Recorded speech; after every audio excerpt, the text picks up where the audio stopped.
my name's Neil. I am a painter. I paint miniatures, and I go to a lot of international and UK painting competitions.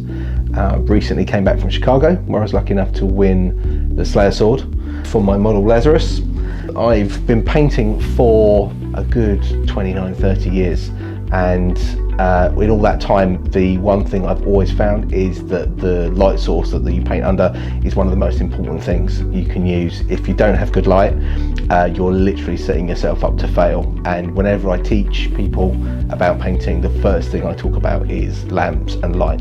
I use the Luminos as my main painting lamp, and then if I go to a competition, I will then try to travel as light as possible. That will mean taking paints and models, and I'll also then grab my Foldio to take with me, as obviously it's a lot easier to get on a plane with something a lot smaller than a giant lamp. But I find that's perfect for painting at events, painting in hotel rooms until the sort of early hours of the morning before a competition, and because it's battery powered, I can take it virtually anywhere. So they're my main painting lamps.